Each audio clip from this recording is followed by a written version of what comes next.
Hi everyone, আজি আমি শিকিম ইংৰাজী লেটাৰসমূহৰ বিষয়ে। তোমালোকে হয়তো ABCD এইসমূহৰ সৈতেতো পৰিচিত হৈছাই।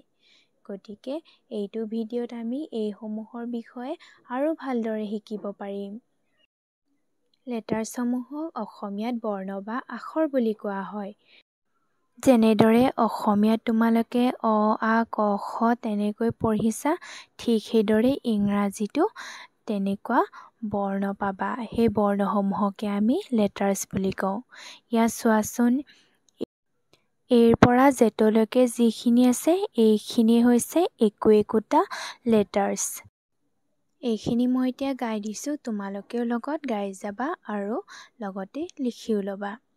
A, B, C, D, E, F, G, H, I, J, K, L, M, N, O, P, Q, R, S, T, U, V, W, X, Y, Z।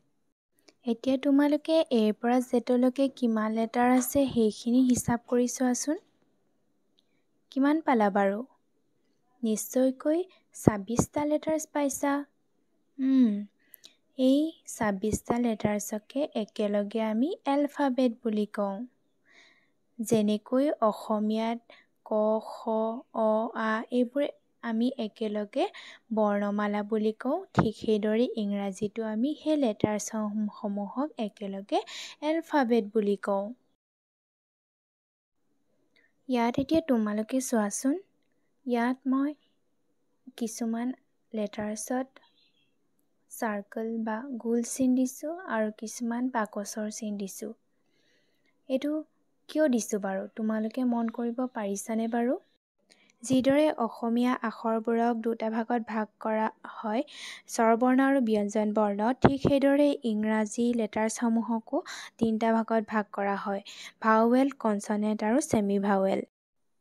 যিবোৰত গোল চিন দিয়া হৈছে সেইবোৰ হৈছে ভাৱেল আৰু যিবোৰত বাকচৰ চিন দিয়া হৈছে সেইবোৰ হৈছে ছেমি ভাৱেল আৰু যিবোৰত একো দিয়া নাই সেইবোৰ হৈছে কনছনেণ্ট। গতিকে ভাৱেলবোৰ হৈছে A, E, I, O, U আৰু ছেমি ভাৱেল কেইটা হৈছে W আৰু Y আৰু কনছনেণ্টখিনি হৈছে B, C, D, F, G, H, J, K, L, M, N, P, Q, R, S, T, V, X, Z। তোমালোকৰ হয়তো প্ৰশ্ন উদয় হ'ব পাৰে যে এই ভাৱেল, কনছনেণ্টছ আৰু ছেমি ভাৱেলসমূহ আমি কিহৰ ভিত্তিত ভাগ কৰিলোঁ? হয়, সেয়েহে আমি ক'ব পাৰোঁ যে ভাৱেলসমূহ হৈছে কিছুমান লেটাৰ্ছ, যিসমূহ লেটাৰ্ছ উচ্চাৰণ কৰোঁতে আন লেটাৰ্ছৰ আমি সহায় নলওঁ। যদি আমি এ বুলি উচ্চাৰণ কৰোঁ, এ ভাৱেলটো যদি আমি উচ্চাৰণ কৰোঁ, তেতিয়া আন লেটাৰ্ছৰ আমি সহায় নলওঁ। এ বুলি ক'লে এ উচ্চাৰণেই হয়, ই বুলি ক'লে ই উচ্চাৰণ হয়, আই বুলি হ'লেও আই বুলিয়ে উচ্চাৰণ হয়, অ হ'লে অ উচ্চাৰণ হয়, ইউ হ'লে ইউ উচ্চাৰণেই হয়। গতিকে এইবোৰ উচ্চাৰণ কৰোঁতে আমি আন লেটাৰ্ছৰ আমি সহায় নলওঁ। কিন্তু কনছনেণ্টৰ লেটাৰসমূহ উচ্চাৰণ কৰিবলৈ হ'লে আমি ভাৱেলৰ সহায় ল'বই লাগিব। উদাহৰণস্বৰূপে বি বুলি যদি উচ্চাৰণ কৰোঁ, বি, তেতিয়াহ'লে শেষত ই বুলি উচ্চাৰণ হয়। চি বুলি উচ্চাৰণ কৰিলে ই বুলি আমি উচ্চাৰণ কৰিব লগা হয়েই। গতিকে আমি কনছনেণ্টখিনি উচ্চাৰণ কৰিবলৈ হ'লে আমি ভাৱেলৰ সহায় ল'বই লাগিব। ছেমি ভাৱেল হৈছে এনে কিছুমান লেটাৰ্ছ যিসমূহ লেটাৰ্ছৰ উচ্চাৰণ কেতিয়াবা ভাৱেলৰ দৰেও হয় বা আৰু কেতিয়াবা কনছনেণ্টছৰ দৰেও হয়, সেয়েহে ইয়াক কোৱা হ'ব ছেমি ভাৱেলছ।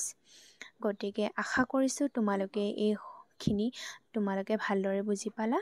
ধন্যবাদ।